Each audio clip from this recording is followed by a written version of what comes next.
¿Qué tal amigos? ¿Cómo están? El día de hoy vamos a hablar de la tenencia de menores en el Perú, al menos los aspectos más importantes. No vamos a tocar quizás toda la normativa que es pertinente al caso, pero sí de los aspectos más importantes y también en donde se cometen la mayoría de errores. ¿Ok?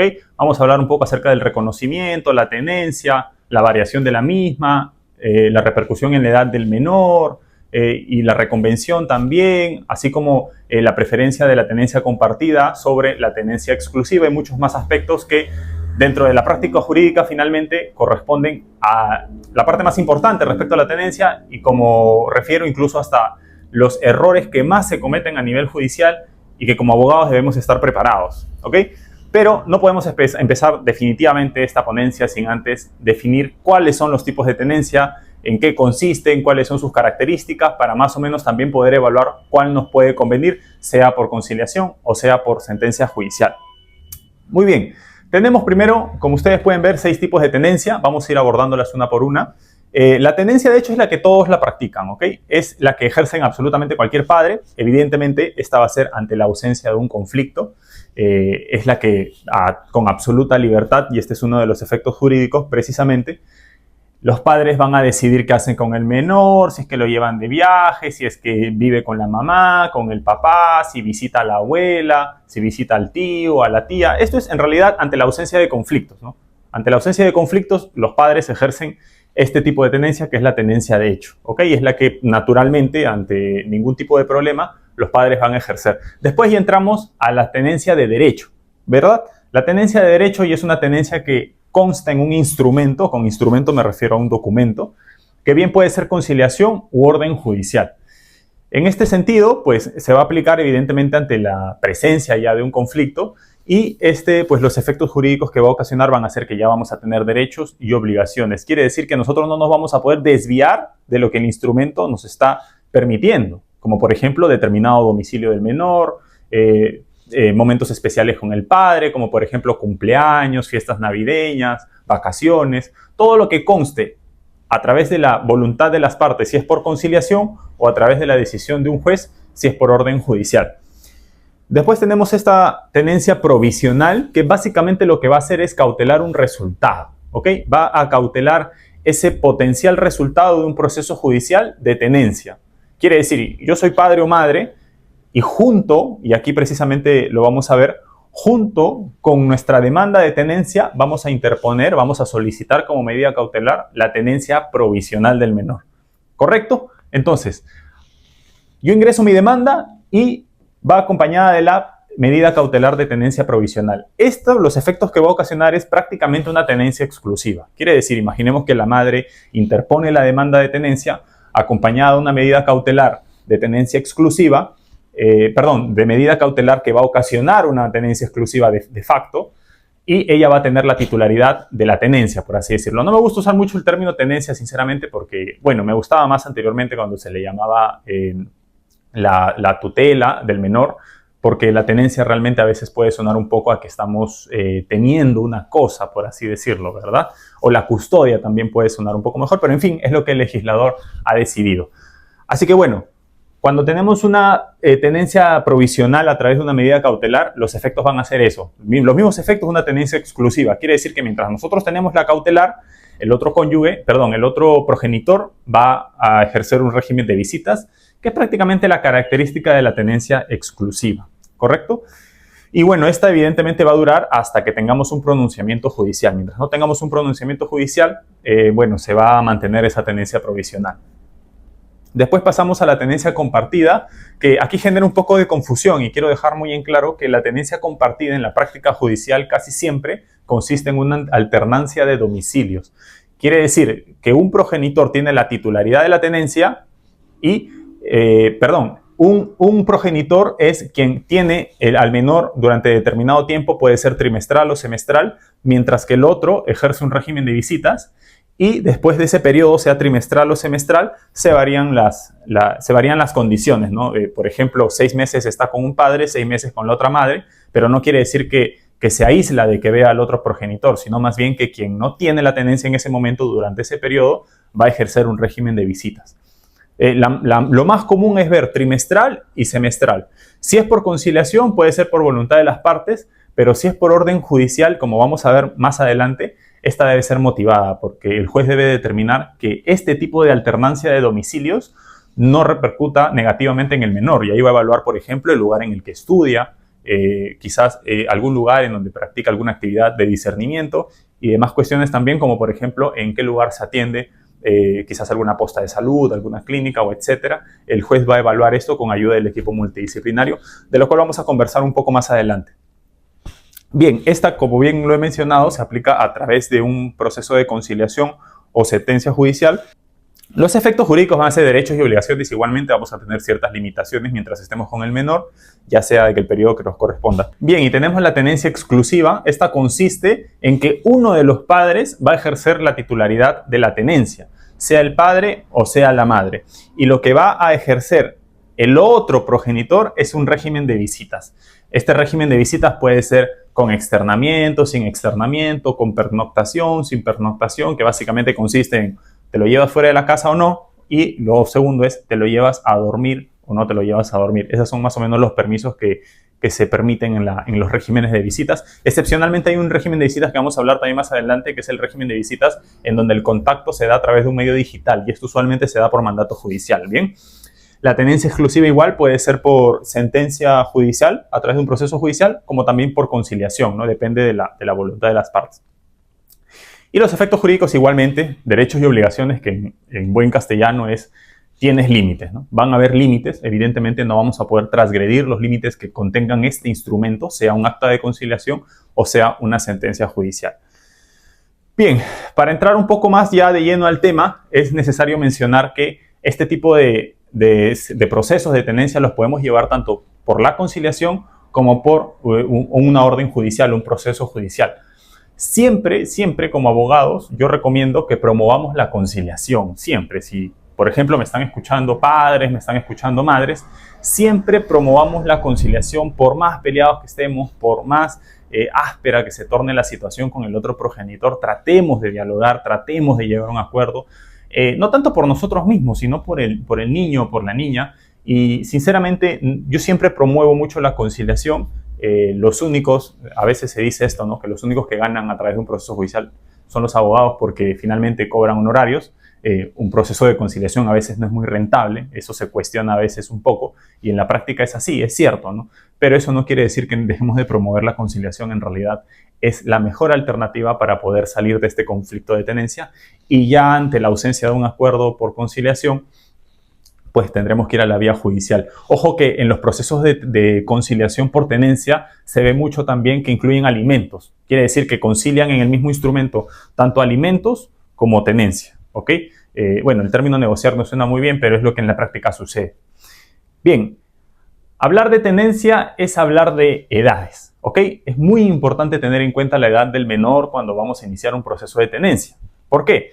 El niño que es menor de 3 años, si bien puede declarar, obviamente estamos hablando más o menos entre los 2 a 3 años, puede no ser determinante. Se les va a escuchar al menor, sí, pero puede no ser determinante al momento del resultado porque, bueno, la práctica judicial y distinta jurisprudencia ha determinado que el menor de 3 años aún no está en la capacidad para formarse una opinión. Distinta situación sucede con el menor de 3 a 6 años. Este menor de 3 a 6 años ya tiene la capacidad de formarse una opinión, tiene derecho a ser escuchado, y su declaración puede ser determinante al momento de emitir sentencia, ¿ok? El niño que tiene más de 6 años, evidentemente tiene derecho a ser escuchado, pero la diferencia es que en este caso del menor de 6 años a más, un menor de 8, de 10, de 11 años, muy probablemente su declaración sea vinculante, sea decisoria. Quiere decir, un menor de 11, 12 años que dice yo me quiero ir con mi papá, no hay mayor vuelta que darle, el juez va a fallar a favor del padre, ¿ok? Importantísimo tener en cuenta la edad del menor al momento de interponer un proceso de tenencia. Bien, hablar de tenencia también es hablar de la ley 31.590. Esta ley que entró en vigencia el año 2022 es una ley que cambió las reglas del juego en tenencia. El aspecto más fundamental en el cual cambió el Código de Niños y Adolescentes es en el artículo 81. Antes de esta ley, en un proceso judicial se priorizaba la tenencia exclusiva y la excepción era la tenencia compartida. Después de la promulgación de esta ley, los roles se invirtieron. Ahora lo que se prevalece es la tenencia compartida y excepcionalmente el juez puede evaluar una tenencia exclusiva. Así que a tener muy en cuenta esta ley, sus modificaciones. No es el único artículo que ha modificado de más artículos, pero al menos sustancialmente es el artículo más importante que ha modificado, que es el artículo 81. Muy bien. Empezaremos un poco a ver la casuística, vamos a ver algunos pronunciamientos de la Corte Suprema muy interesantes para que vean ustedes de qué manera se viene desarrollando los procesos de tenencia a nivel judicial y qué tipo de errores se cometen. Bien, vamos a ello. A ver. Tenemos la casación 2317-2023 ICA. ¿Ok? Aquí la madre demanda la tenencia de su hija. En primera instancia, el juez le da la razón, declara fundada la demanda, tomando en cuenta la declaración reiterativa de la hija de que quiere estar con la madre y además el informe psicológico que el equipo multidisciplinario le practicó a la menor. El padre, disconforme con la decisión, interpone recurso de apelación y ya en segunda instancia se revoca la sentencia. Y recuerdan que habíamos hablado precisamente de este artículo 81, que fue el que lo modificó la ley 31.590. ¿El juez qué dijo? Señores, la ley es clara. Se debe priorizar la tenencia compartida sobre la tenencia exclusiva. Entonces, el juez de primera instancia cometió un error porque no debió dar la tenencia exclusiva. Debió priorizar en virtud del artículo 81 del Código de Niños y Adolescentes, la tenencia exclusiva. El resultado fue revocar la sentencia de primera instancia y estableció una tenencia compartida en virtud del nuevo artículo 81 del Código de Niños y Adolescentes y estableció una alternancia semestral. Quiere decir 6 meses con el padre, régimen de visitas para la madre, y 6 meses con la madre y régimen de visitas para el padre. En eso consiste la tenencia semestral. ¿Ok? Después, evidentemente, la madre, disconforme con la situación, interpone recurso de casación. ¿Y qué dice la Corte Suprema? Lo voy a graficar solamente de esta forma, La Corte Superior no escuchó al niño. En eso se resume el pronunciamiento de la Corte Suprema. No escuchó al niño. ¿El niño para qué habló? Dijo la Corte Suprema. Yo se los resumo así prácticamente porque, bueno, la sentencia está allí, los invito a que la lean, pero la medular de este pronunciamiento de la Corte Suprema es que no se valoró la opinión de la niña. Y la opinión de la niña fue reiterativa. Reiterativa quiere decir que en más de 3 oportunidades, en una declaración y en 2 informes psicológicos, ella dijo que quería ir con la madre. Entonces, ¿qué nos demuestra esto? Que si bien el artículo 81 establece una prioridad para la tenencia compartida y la excepción va a ser la tenencia exclusiva, eso no es un formalismo que se debe cumplir siempre de manera casi con los ojos vendados. No, de ninguna manera. Entonces la Corte Suprema lo que establece en este caso es que si bien se debe priorizar o se debe preferir la tenencia compartida, esto no quita el hecho de que volvamos siempre a lo mismo. Siempre vamos a volver a lo mismo, el interés superior del niño. Siempre vamos a volver a lo mismo. Entonces, esto nos demuestra evidentemente que el artículo 81 no establece que siempre vamos a tener una tenencia compartida. Se pueden fijar en algunas situaciones la tenencia exclusiva siempre que el caso lo amerite. Y para ello volvemos a lo mismo que era el tema de las edades, ¿no? Y de la manifestación del niño, que siempre se debe ponderar. Siempre. El menor se escucha y el menor es parte decisiva en el proceso. Así que muy por encima de los formalismos, muy por encima del Código del Niño de los Adolescentes, muy por encima del artículo 81 está la declaración del menor. Esa fue la conclusión a la que llegó la Corte Suprema. Bien, importantísima esta casación.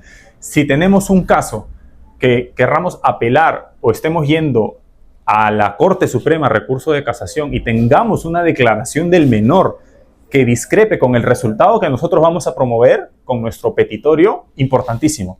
Citar la casación, importantísimo. Bien, pasemos a este segundo caso. La casación 4811 del 2021, Lima Norte. En este caso, el padre promueve una variación en la tenencia porque no le dejan ver al menor. Él va, porque él tiene un régimen de visitas, va a la casa de la madre, le pide ver al menor y la madre se lo prohíbe. Y él dice, ¿pero por qué? Si yo tengo un régimen de visitas, tengo que ver a mi hijo. Entonces, práctico y sencillo. Lo que dicen muchos abogados en estos casos es, y precisamente es lo que hizo el padre, constataciones policiales. El padre fue a la comisaría y dijo, señor comisario, yo tengo un acta. Yo tengo acá una declaración judicial en donde yo tengo el derecho de ver a mi hijo. Tengo un régimen de visitas. La mamá tiene la tenencia, pero yo tengo un régimen. No me deja verlo. Ok, el señor comisario va a la casa, hace la constatación policial, bien, no la deja ver. Hizo esto 3 veces. Interpuso la variación de tenencia por incumplimiento del régimen. Y acá hay algo muy importante. Se basó en el artículo 91 del Código de Niños y Adolescentes. Porque el artículo 91 del Código de Niños y Adolescentes dice que ante el incumplimiento del régimen por parte de quien ostenta la tenencia, el juez podrá variar la tenencia. Así de sencillo, es una lista taxativa. Si incumple quien ostenta la tenencia, el régimen de visitas, quien tiene el otro progenitor, ya el juez podrá variar la tenencia del menor. ¿Ok? Bien, se declaró fundada la demanda en este caso, se varió la tenencia y la madre, pues, disconforme, interpuso recurso de apelación. Entonces, ¿qué pasa en la segunda instancia? En la segunda instancia, el juez confirmó la sentencia. Confirmó la sentencia, dijo, no encuentro fallas en tu lógica, está bien, el artículo 91 establece que el juez podrá variar, en efecto, la madre incumplió el régimen, por supuesto, tienes las constataciones policiales, excelente. Confirmo la sentencia de primera instancia, ¿no? El incumplimiento, dijo, justifica esa variación y dijo algo muy importante, que no era necesario la opinión de la niña. No es necesario la opinión de la niña porque estamos frente a un supuesto normativo que establece ese cambio. Establece ese cambio. ¿Eh? Si tú incumples, si no dejas que el otro progenitor ejerza su régimen de visitas, yo puedo variar la tenencia. Escuchen bien esa palabra, yo puedo variar. Quiere decir que la potestad del juez podrá variar la tenencia. Después, la madre insistió en recurso de casación y volvemos a lo mismo. La Corte Suprema dijo que se debió valorar la opinión de la menor. Está bien que el Código de Niños y Adolescentes establezca que puede haber una variación si es que la madre incumple, pero eso no desvirtúa el hecho de que debamos escuchar a la menor. ¿Y qué pasó en este caso? La menor no quería ver a su padre. No la quería ver. O sea, al margen de que nosotros tengamos un régimen de visitas, si nosotros vamos y le tocamos la puerta a la madre y el menor no nos quiere ver, nosotros no podemos amparar nuestro petitorio en el artículo 91 del Código de Niños y Adolescentes y solicitar la variación de la tenencia. No podemos. Entonces, se dan cuenta cómo el interés superior del niño está por encima de cualquier normativa, de cualquier artículo, incluso del propio Código de Niños y Adolescentes. Y lo que hizo la Corte Suprema en este caso fue muy interesante porque hizo énfasis en el término podrá. Y vuelvo y repito, el artículo 91 del Código de Niños establece que si quien ostenta la tenencia incumple dolosamente que el otro progenitor vea al menor, el juez podrá variar. ¿Se dan cuenta? Hizo énfasis en el término podrá, asumiendo y semejándolo a un tema discrecional, facultativo del juez. No es reglado, o sea, el juez no está obligado a variar si es que el progenitor impide que el otro padre o madre vea al menor. No está obligado de ninguna manera, sino que es facultativo. Entonces la Corte Suprema anuló todo esto y dijo, se debió escuchar a la menor. Y obviamente que estaba el informe, estaba la declaración de la menor. Y la menor dijo que no lo quería ver. Entonces, esto nos pone en un supuesto bastante delicado porque es doloroso para un padre, obviamente, querer ver a su menor hijo y no poder. Pero evidentemente nos da un claro ejemplo de qué tan lejos puede llegar el interés superior de un niño por encima de la normativa. En muchos casos, yo ahorita estamos en el segundo, pero en muchos casos el interés superior del niño está por encima de la normativa. ¿Ok? Y yo quería decir esta frase, justo que la tiene Albert Einstein, ¿no? Hace obviamente muchísimos años la dijo, y es que en los momentos de crisis solo la imaginación es más importante que el conocimiento. ¿Por qué digo esto? A ver, imagínense ustedes un padre, como en el caso que hemos visto, que quiere ver a su menor hija y que la menor hija no quiere verlo, a pesar de tener un régimen de visitas. Ojo que a veces esto es producto de alguna manipulación, ¿ah? No siempre los padres o las madres son los malos de la historia. Pasa de todo, en este mundo pasa absolutamente de todo. Entonces, imaginemos que el padre, producto de una manipulación, lamentablemente la menor le tiene un rechazo. Hubo un caso, el cual no he llevado personalmente, pero del cual sí tengo conocimiento, en donde pasó esto. Le pasó esto precisamente a un padre que quería ver a su hija en virtud de un régimen de visitas y la madre se lo impedía. Entonces, ¿él qué hizo? Él no demandó la variación de la tenencia. Él demandó la variación del régimen de visitas. Y él hizo que el régimen de visitas se se imponga de tal manera que el contacto sea digital. O sea, él promovió ante el juez que el régimen de visitas ya no sea presencial porque la menor no lo quería ver, sino digital. ¿Cuándo pasa? Y esto lo establece el Código de Niños y Adolescentes, precisamente, que el régimen de visitas puede también establecerse por medios digitales. Entonces, ¿qué pasó en este caso? El equipo multidisciplinario del Ministerio Público creó la reunión por una plataforma como Meet o Zoom, si no me equivoco. Se conectó el representante del Ministerio Público, se obligó a la madre a que ponga a la niña en la llamada y al padre también en la llamada. El padre ya sabía que la menor le tenía rechazo, que no lo quería ver. No les miento, el padre se puso acá en la mano estos que son como títeres, estos muñequitos, y empezó a hacer una actividad lúdica por la videollamada con la menor. Y la menor empezó un poco a aceptar este contacto. No era con el padre, si se dan cuenta, era una actividad lúdica. Y de esta manera el padre pudo tener contacto, al menos digital, con la menor. Es bastante doloroso a veces ver situaciones de esta naturaleza, pero se dan cuenta que ante estos casos, como el que hemos visto anteriormente, ¿no? Lo que debió hacer este padre no era, si es que la menor no lo quiere ver, no era interponer la variación de la tenencia en virtud de este artículo, sino en todo caso la variación del régimen de visitas. ¿Ok? Porque finalmente esto en la práctica no va a prosperar. Y lo vemos aquí en el pronunciamiento de la Corte Suprema, ¿no? Padre que quiere ver a su hijo en virtud de un régimen de visitas y la madre no lo permite, no puede demandar la variación. Si bien el artículo 91 del Código de Niños y Adolescentes lo permite, lo faculta, es discrecional. El juez tiene la potestad discrecional de aceptarlo. ¿De qué va a depender? De la opinión del niño. Lo que diga el niño va a ser la medular en este tipo de procesos y en este tipo de casos como el que acabamos de comentar ahora. Tercer caso, Casación 2094-2024 Lima Este. En este caso, el padre demanda la tenencia exclusiva de la menor y lo sustenta sobre la base de episodios de violencia por parte de la madre. Ella había tenido se había tratado de autolesionar y también habían unos informes psicológicos que pues desacreditaban un poco a la madre, ¿no? Y por la condición económica que ostentaba el padre, también dijo que podía mantener en mejor estado a la menor. Bien, la madre formula reconvención y a pesar de que formuló la reconvención, para los que no saben, también se conoce como contrademanda, ¿ok? Y a través de este petitorio, cuando se formula, se trata de invertir las pretensiones. O sea, lo que a mí me están exigiendo, ahora yo paso a exigirlo. Se invierte en absoluto. Esa es la reconvención. Finalmente no le dieron la razón a la madre, le dieron la razón al padre, se declaró fundada la demanda y se estableció pues la tenencia exclusiva a favor del padre. La madre no estaba conforme, interpuso recurso de apelación y la Corte Superior no hizo más que confirmar la sentencia, ¿ok? Y solamente varió el régimen de visitas, que ya lo tenía desde la primera instancia. Igual, pues disconforme, la madre interpone recurso de casación y en este caso la Corte Suprema estableció un aspecto muy importante. Primero, que recuerdan que les comenté que el artículo 81 del Código de Niños y Adolescentes había cambiado producto de la ley que entró en vigencia el año 2022. Bien, lo que pasó aquí fue que el juzgado se basó en una normativa derogada, o sea, aplicó el artículo 81 derogado. Por eso es que en primera instancia se dictó una tenencia exclusiva, porque antes de la ley la regla era la tenencia exclusiva y la excepción era la compartida. Entonces, ¿qué pasó? Que a lo largo de este proceso es que entró en vigencia esta ley. Recuerden que esta casación sale el año 2024, la ley entra en vigencia el año 2022, pero la demanda se interpone, si no me equivoco, el año 2018. Entonces, a lo largo de este proceso es que se promulga la ley. ¿Qué dice la Corte Suprema? La Corte Suprema dice que al margen de que la normativa varíe a lo largo de un proceso, cuando estamos hablando de menores de edad, procesos de tenencia, la aplicación es inmediata.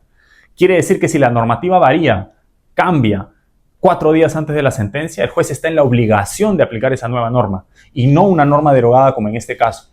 Entonces, este juez, pues en primera instancia dictó la tenencia exclusiva en virtud del antiguo artículo 81 y obviamente esto acarrea nulidad absoluta en cualquier proceso en el ámbito civil, familiar, en lo que sea, ¿ok?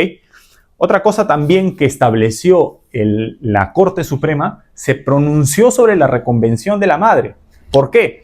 Porque la primera instancia le denegó la reconvención a la madre, le denegó la contrademanda en virtud del artículo 171 del Código de Niños y Adolescentes, que establece que en procesos especiales como la tenencia no procede la reconvención.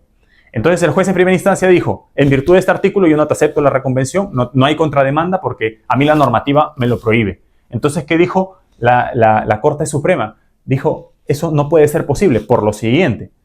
Mencionó el tercer pleno casatorio civil. El tercer pleno casatorio civil lo que establece es que en los procesos de familia va a haber cierta flexibilización, sobre todo cuando estamos hablando de menores. Cuando estamos hablando de menores va a haber una flexibilización procesal, entre ellos obviamente la acumulación de pretensiones.